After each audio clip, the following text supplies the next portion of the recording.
Across 2023 and 2024, one internationally renowned musician flew their private jet 396 times in 365 days. And one of those trips was just 6 minutes long. Figures like this aren't uncommon among the world's richest jet setters.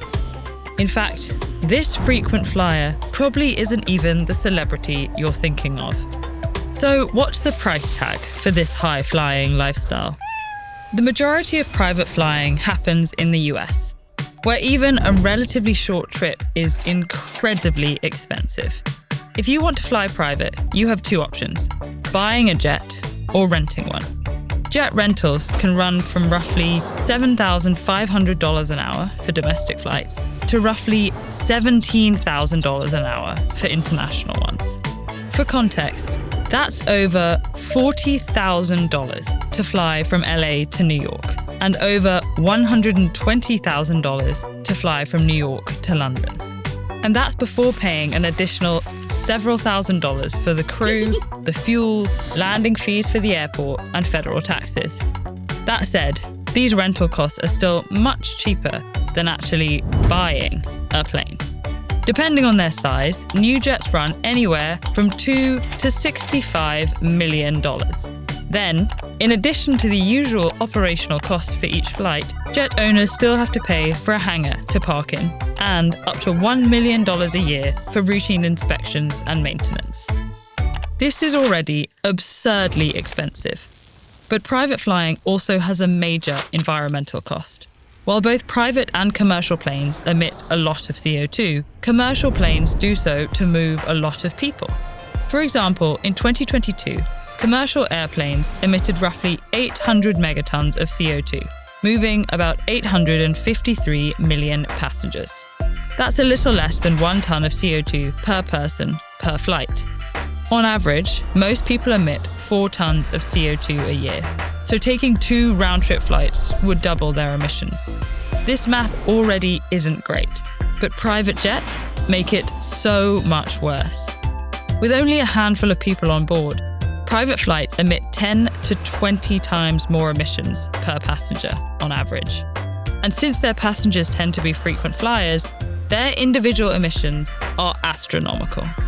In 2023 alone, the top 10 US private flyers produced more combined emissions than 6,500 people. And for the past few years, roughly 1% of flyers have been responsible for almost half of aviation emissions. This discrepancy is huge, and it will likely continue growing as the private aviation industry expands. However, while we probably can't convince celebrities and CEOs to fly commercial, one promising approach for reducing plane emissions is swapping existing jet fuel for sustainable aviation fuels, or SAF. Traditional jet fuel is made from fossil fuels and releases carbon into the atmosphere when burnt. SAFs, on the other hand, are made from waste materials like used cooking oil and renewable crops like corn and algae. These biomaterials still emit carbon when burned, but growing these crops pulls enough CO2 out of the atmosphere to offset those emissions by up to 86%. If the entire jet fuel pipeline shifted to SAFs, it could reduce aviation emissions by up to 94%. But for this to happen, SAF producers need to overcome 2 obstacles. First, there aren't enough crops to produce biofuels on a large scale. Researchers are developing synthetic SAFs that don't require crops, but they're still being rolled out. Second, current SAF production is relatively small scale, which makes it extremely expensive. At 3 times the cost of normal fuel, most airlines won't even consider making the switch. And if they did, it would cause airfare to skyrocket. Governments in Singapore, Japan, and most notably the EU have already started programs to support widespread SAF adoption and fund their development. But this is where private flyers could actually help the environment. Most jet owners already spend hundreds of thousands of dollars a year on private flights, and it would only cost them a few thousand more per flight to use synthetic SAFs. This boom in usage would fund both SAF development and large-scale production.